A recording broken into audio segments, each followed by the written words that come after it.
चॅनलवर नवीन असाल तर चॅनलला सबस्क्राईब करा, जेणेकरून येणाऱ्या नवनवीन व्हिडिओजचे अपडेट तुम्हाला लगेच मिळतील। आता ही रेसिपी बनवण्यासाठी आपल्याला सगळ्यात पहिल्यांदा 1 कप कच्चा साबुदाणा घ्यायचा आहे। इथे कोणताही आपण भिजवलेला साबुदाणा वापरणार नाही। त्याच्यानंतर आपल्याला 3 हिरव्या मिरच्या घ्यायच्या आहेत। जर तुम्हाला जास्त तिखट आवडत असेल तर तुम्ही मिरचीचं प्रमाण वाढवलं तरीही चालेल। त्याच्यानंतर 1 छोटा कप आपल्याला शेंगदाणे घ्यायचे आहेत। हे मी कच्चे शेंगदाणे वापरलेले आहेत, भाजलेले शेंगदाणे नाहीत घेतले। अशा प्रकारे या सगळ्या कच्च्या वस्तू आपल्याला भाजून घ्यायच्या आहेत। जास्त वेळ लागत नाही भाजण्यासाठी, 3 ते 4 मिनिटे पुरेसे होतात हे भाजण्यासाठी। आपल्याला हे मीडियम आचेवरती भाजून घ्यायचं आहे। तुम्हाला दिसत असेल बघा, मिरचीसुद्धा छान अशी आपली भाजलेली आहे। जेव्हा या मिरचीला असे डाग पडतात तेव्हा समजून जायचं की मिरची आपली भाजलेली आहे। सो हे आपण 3 ते 4 मिनिटासाठी मीडियम ते हाय फ्लेमवर तुम्ही भाजू शकता।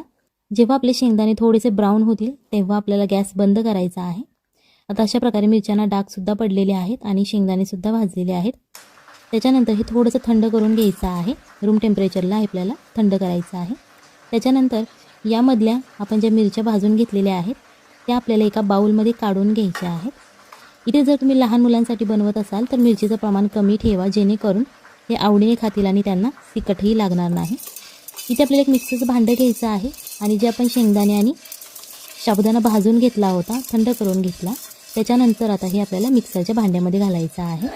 जर तुमच्याकडे मिक्सरचं मोठं भांडं असेल तर तुम्ही सगळं एकदम बारीक करू शकता आणि जर छोटं भांडं असेल तर तुम्हाला थोडं थोडं करून ते बारीक करावं लागेल। अशा प्रकारे आता ही मी पावडर याची बनवून घेतलेली आहे। जर तुम्ही थोडंसं जाडसर बनवलं तरीही चालेल, काहीच प्रॉब्लेम नाही आहे।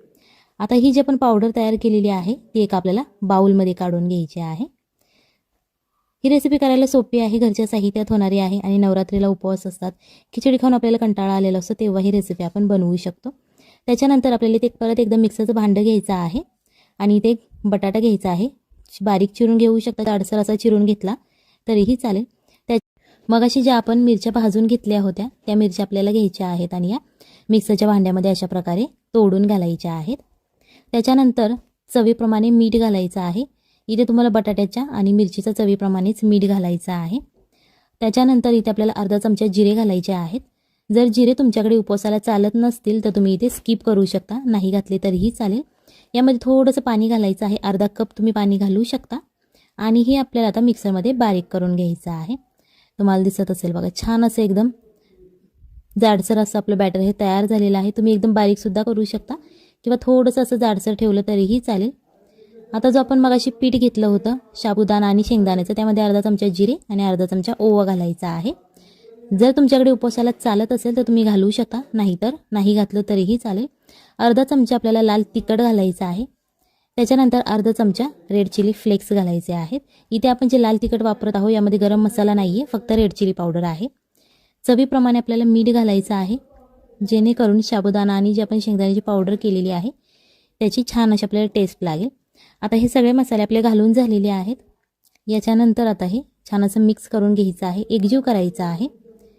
आता यामध्ये पाण्याचं प्रमाण तुम्हाला लक्षात ठेवायची गरज नाही आहे, जास्त काही अवघड रेसिपी नाही ही। पाणी तुम्ही मोजून नाही घातलं तरीही चालेल, फक्त हे पीठ आपल्याला असं घट्ट असं मळून घ्यायचं आहे, एक बॅटर प्रमाणे तयार करायचं आहे। सो त्याच्यासाठी लागेल तेवढं तुम्हाला पाणी यामध्ये तुम्ही घालवू शकता आणि पाण्याची क्वांटिटी कमी जास्त होऊ शकते, तुमच्या साबुदाण्यावरती डिपेंड आहे। जर तुम्ही बारीक घेतला असेल तर पाणी कमी लागेल, जर तुम्ही जाडसर साबुदाणा घेतला असेल तर पाणी तुम्हाला जास्त लागेल।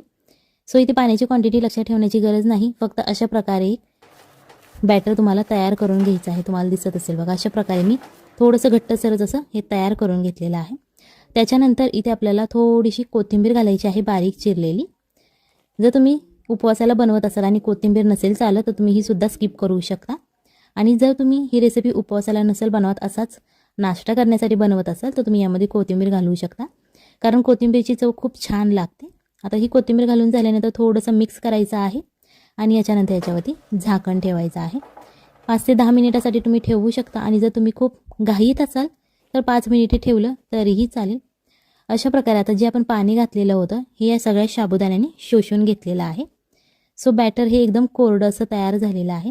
त्याच्यानंतर आपण जी मगाशी पेस्ट तयार करून घेतली होती बटाटा आणि मिरचीची, ती पेस्ट आपल्याला याच्यामध्ये घालून घ्यायची आहे। यामध्ये कधी कधी तुमचा बटाटा जाडसर एकदम राहू शकतो किंवा बारीकसुद्धा होऊ शकतो, ते तुम्ही तुमच्या मिक्सरवरती डिपेंड आहे। सो तुम्ही जाडसरसुद्धा घेऊ शकता आणि एकदम बारीक अशी पेस्ट केली त्याची तरीही चालेल. सो अशा प्रकारे आता हे मिक्स करून झालेलं आहे. याच्यानंतर आपल्याला 1 वाटी दही घ्यायचं आहे. तुमच्या घरात जे अवेलेबल आहे दही तुम्ही ते घेऊ शकता किंवा बाजारातून विकत आणलं तरीही चालेल. त्याच्यानंतर चवीप्रमाणे मीठ घालायचं आणि हे दही थोडंसं आपल्याला फोडून घ्यायचं आहे, जेणेकरून यामध्ये गाठी राहणार नाहीत. अशा प्रकारे आपल्याला हे दही करून घ्यायचं आहे. जर तुमच्याकडे बीटर असेल तुम्ही त्या बीटरने सुद्धा हे बीट केलं, फेटलं थोडंसं तरीही चालेल किंवा असं चमच्याच्या मदतीने फेटलं तरीही चालेल. त्याच्यानंतर आता इथे आपल्याला 1 चमचा तेल घ्यायचं आहे. अर्धा चमचे जिरे घालायचे आहेत फोडणीसाठी आपल्याला. आता हे आपले जिरे घालून झालेले आहे, थोडेसे तडतडून द्यायचे. त्याच्यानंतर कढीपत्ता घालायचा आहे. इथे तुम्ही वाळका कढीपत्तासुद्धा वापरू शकता. जर तुमच्याकडे अवेलेबल नसेल ताजा कढीपत्ता तर तुम्ही वाळका कढीपत्तासुद्धा घेऊ शकता. अर्धा चमचा लाल तिखट घालायचा आहे आणि आता हे थोडंसं तेलामध्ये फ्राय होऊन द्यायचं आहे, जेणेकरून ते आपण जे मसाले घातलेले आहे ते छान असे तेलामध्ये फ्राय होतील. जे आपण मगाशी दही फेटून ठेवलं होतं त्या दह्यामध्येच आपल्याला ही फोडणी घालायची आहे आणि छान अशी थोडीशी तडतडून द्यायची, जेणेकरून दह्यालाही याची खूप छान अशी टेस्ट येते. जरी ते तुम्हाला तेल आवडत नसेल तुम्ही तूप किंवा बटर वापरलं तरीही चालेल, ते तुमच्या आवडीवरती डिपेंड आहे तुम्हाला तेल वापरायचं आहे की बटर. आता ही जी आपली फोडणी घालून झालेली आहे ती छान अशी मिक्स करून घ्यायची, जेणेकरून याची छान अशी टेस्ट लागते. आता हे आपण साईडला ठेवून घेणार आहोत. इथे आपल्याला एक पॅन घ्यायचा आहे. यामध्ये 1 चमचा तेल घालू शकता किंवा तुम्हाला तूप किंवा बटर आवडत असेल तुम्ही ते वापरलं तरीही चालेल. अशा प्रकारे ते स्प्रेड करून घ्यायचं. त्याच्यानंतर आपण जे मगाशी साबुदाणा, शेंगदाणा आणि बटाट्याचं जे बॅटर बनवलेलं होतं ते अशा प्रकारे चमच्याच्या मदतीने तव्यावरती पसरवून घ्यायचं आहे. हे तुम्ही तुमच्या इच्छेनुसार आवडीनुसार पसरवू शकता. जर तुम्हाला जाडसर आवडत असेल तर तुम्ही असं जाडसर पसरू शकता किंवा जर तुम्हाला एकदम पातळ असं हवं असेल तर तुम्ही ते चमच्याच्या मदतीने दाबून असं स्प्रेड करू शकता. थोडीशी कोथिंबीर घालायची आणि रेड चिली फ्लेक्स घालायचे आहेत थोडेसे गार्निशिंगसाठी. त्याच्यानंतर अर्धा चमचा तेल घालायचं. हे तुम्ही झाकून ठेवून सुद्धा शिजवू शकता. जर तुमच्याकडे वेळ खूप कमी असेल तर तुम्ही हे झाकण याच्यावरती ठेवून ते शिजवू शकता. आता हे एका बाजूने क्रिस्पी असं फ्राय झालेलं आहे. सो अशा प्रकारे तुम्ही उलटण्याच्या मदतीने ते दाबून सुद्धा भाजू शकता, जेणेकरून खालची जी त्याची बाजू आहे ती छान अशी क्रिस्पी होईल. अशा प्रकारे हे भाजून घ्यायचं आहे. आता आपण हे पलटी केलेलं आहे आणि हे दुसऱ्या बाजूनेही आपल्याला थोडंसं तेल घालून क्रिस्पी असं फ्राय करून घ्यायचं आहे. जर तुम्हाला तेल आवडत नसेल तर तुम्ही लेस ऑइलसुद्धा बनवू शकता. नॉनस्टिकच्या पॅनवरती तुम्ही थोडंसं तेल टाकून ते बनवू शकता. फक्त थोडंसं मीडियम आचेवरती ते भाजा, जेणेकरून क्रिस्पी होईल. एकदम हाय फ्लेमवरती भाजू नका, नाही तर ते भाजलं जाणार नाही आणि क्रिस्पीसुद्धा होणार नाही, करपलं जाईल ते लगेच. सो अशा प्रकारे हे आपलं तुम्हाला दिसत असेल बघा, दोन्ही बाजूने छान असं क्रिस्पी झालेलं आहे. अशाच प्रकारे ही रेसिपी नक्की घरी ट्राय करा, आपल्या फॅमिलीला खाऊ घाला आणि मग मला कमेंटमध्ये सांगा कशी झाली होती. आता जे आपण मगाशी फोडणीचं दही तयार केलं होतं या दह्याबरोबर आज आपण हे साबुदाण्याचा पराठा खाणार आहोत. जर तुम्हाला दुसरा कोणता सॉस किंवा टोमॅटो सॉस चटणीबरोबर खायचं असेल तुम्ही त्याच्याबरोबर सुद्धा खाऊ शकता. फक्त हे दही एकदा नक्की घरी ट्राय करा, आपल्या फॅमिलीला खाऊ घाला आणि मग मला कमेंटमध्ये सांगा कशी झाली होती. ही तुम्ही रेसिपी उपवासाला बनवू शकता किंवा अशीच नाश्त्यासाठी बनवली तरीही चालेल. आता ही आज आपण दह्यात बुडवून खाणार आहोत. चॅनलवर नवीन असाल तर चॅनलला सबस्क्राईब करा, जेणेकरून येणाऱ्या नवनवीन व्हिडिओजचे अपडेट तुम्हाला लगेच मिळतील. चला तर मग भेटूयात पुढच्या रेसिपीमध्ये. तोपर्यंत बाय बाय, टाटा. जेव्हा आपल्याकडे इडलीचा कुकर नसतो इडली बनवण्यासाठी, पण आपली इच्छा खूप असते की मऊ अशी लुसलुशीत जाळीदार इडली आपल्याला बिना इडलीच्या कुकरशिवाय कशी बनवता येईल, तेव्हा ही रेसिपी तुम्ही नक्की ट्राय करू शकता. किंवा इडलीचा कुकर असूनसुद्धा तुम्ही अशा प्रकारची रेसिपी ट्राय करू शकता. खूप छान मस्त लुसलुशीत मऊ अशी इडली होतात. ही इडली बनवण्यासाठी सगळ्यात पहिल्यांदा आपल्याला इथे 1 कप दही घ्यायचं आहे. त्याच्यानंतर हे जे दही आहे ते आपल्याला छान असं फेटून घ्यायचं आहे, जेणेकरून यामध्ये ज्या गाठी आहेत त्या फुटल्या पाहिजेत आणि एकदम क्रीमी असं आपलं दही तयार झालं पाहिजे. त्याच्यानंतर यामध्ये आपल्याला 1 वाटी पाणी घालायचं आहे. पाणी जेव्हा आपण या दह्यामध्ये घालतो त्याच्यानंतर ते छान असं फेटून घ्यायचं आहे, जेणेकरून आपल्या इडली अशा फ्लफी अशा तयार होतात. त्यानंतर 1 चमचा तूप घालायचं किंवा तुम्ही ते तेलसुद्धा घालू शकता, जेणेकरून इडलीला असा मऊपणा येतो, इडली आपली ड्राय बनत नाही. जर तुम्ही यामध्ये तेल किंवा तूप घातलं नाही तर तुमच्या ड्राय अशा इडल्या तयार होतील. सो त्याच्यासाठी तुम्हाला इथे तेल किंवा तूप वापरायचं आहे. याच्यानंतर इथे आपल्याला 1 कप रवा घ्यायचा आहे. इथे मी थोडासा मीडियम असा रवा वापरलेला आहे. जर तुमच्याकडे एकदम जाड असा रवा असेल तर तो तुम्ही मिक्सरमध्ये बारीक करून घेऊ शकता। आणि आपण जे दह्याचं पाणी केलेलं आहे त्या पाण्यामध्ये आपल्याला हा रवा घालून घ्यायचा आहे।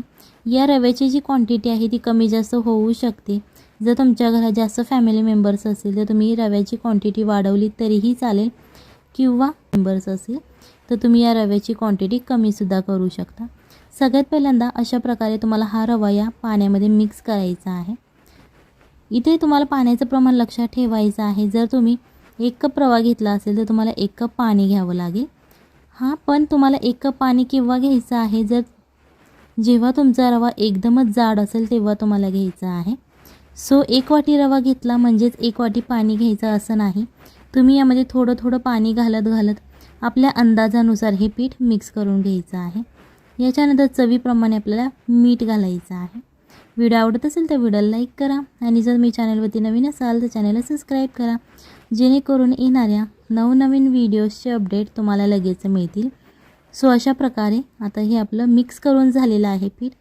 हे आपण 10 ते 20 मिनिटासाठी साईडला ठेवणार आहोत। जर तुमच्याकडे जास्त वेळ नसेल तर तुम्ही कमी वेळ ठेवलं तरीही चालेल। याच्यानंतर इथे आपल्याला एक पातेलं घ्यायचं आहे मोठ्या आकाराचं। त्यामध्ये आपल्याला 2 ते 2.5 ग्लास पाणी ओतायचं आहे।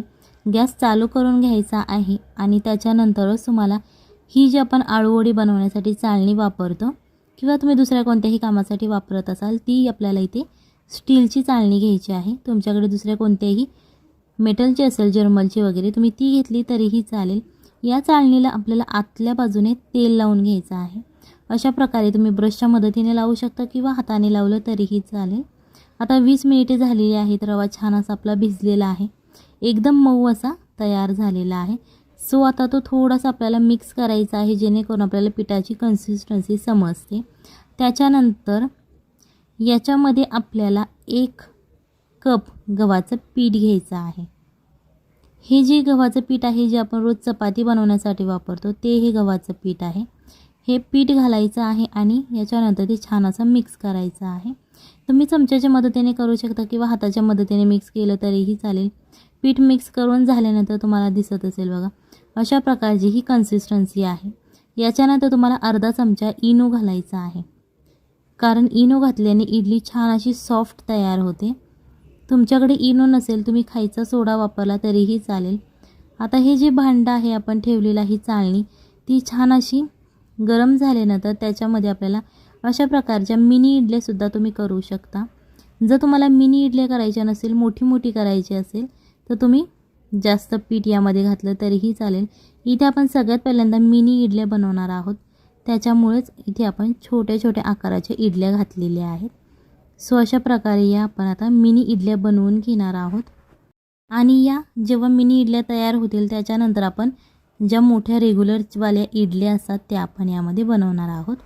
लहान मुलांसाठी या मिनी इडल्या खूप छान असतात, त्यांना दिसायलाही खूप छान दिसतात त्या, आणि लहान मुले आवडीने खातात किंवा त्यांना अशा नवीन वस्तूंची म्हणजेच पदार्थांची खूप त्यांना आवड असते। नवीन एखादं इंटरेस्टिंग, दिसायला छान आणि चवीलाही छान असणाऱ्या गोष्टी त्यांना खूप आवडतात। सो तुम्ही ही रेसिपी एकदा नक्की घरी ट्राय करा, आपल्या फॅमिलीला खाऊ घाला आणि मग मला कमेंटमध्ये सांगा कशी झाली होती। अशा प्रकारे आपण जेवढे यामध्ये आकार आहे, जेवढी जागा आहे त्याप्रमाणे तुम्ही इडल्या घालू शकता। तुमच्या इच्छेनुसार आहे, कमी जास्त कसंही घालू शकता।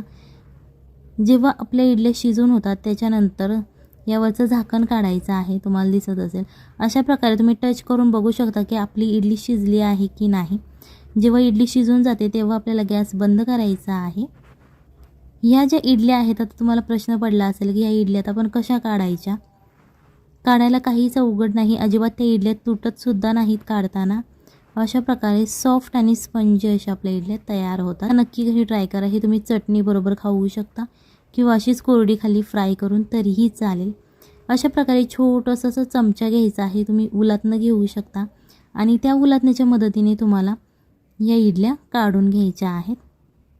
या तुम्ही थंड झाल्यावर सुद्धा काढू शकता, गरम काढल्या तरीही चालतील, काहीच प्रॉब्लेम नाही। फक्त थंड झाल्यानंतर काढा, जेणेकरून तुम्हाला ह्या इडल्या काढताना भाजणार नाही आणि छान अशा सुट्ट्या होतील। गरम थोड्याफार त्या चिकटल्या जातील, कारण नेहमीच्या ज्या सुद्धा आपल्या इडल्या असतात त्या सुद्धा गरम चिकटल्या जातात। सो अशा प्रकारे आज आपण ही एकदम छोटी मिनी इडली एकदम पातळ अशी इडली बनवलेली आहे, कारण ही चवीला खूप छान लागते. ज्या आपण नेहमी नॉर्मल इडल्या खातो त्याच्यापेक्षा ही चवीला खूप छान लागते. सो अशा प्रकारे ही इडली तुम्ही नक्की एकदा ट्राय करा, आपल्या फॅमिलीला खाऊ घाला आणि मग मला कमेंटमध्ये सांगा कशी झाली होती. हे तुम्ही चटणीबरोबर सर्व करू शकता. जर तुम्हाला मोठ्या इडल्या बनवायच्या असतील तर तुम्ही यामध्ये 1 ते 2 इडल्यासुद्धा बनवू शकता, कारण यामध्ये जेवढी जागा आहे तेवढंच आपण यामध्ये पीठ घालवू शकतो. सो जर तुम्हाला मोठ्या बनवायच्या असतील तर 2 ते 3 या चाळणीच्या आकारामध्ये बनवू शकतात. अशा प्रकारे हे आपण मोठ्या इडल्या तयार करून घेतलेल्या आहेत. सो ही रेसिपी तुम्ही पुदिन्याच्या चटणीबरोबर खाऊ शकता, टोमॅटो सॉस तुम्हाला जी आवडेल त्या चटणीबरोबर तुम्ही खाऊ शकता. चला तर मग भेटूयात पुढच्या रेसिपीमध्ये.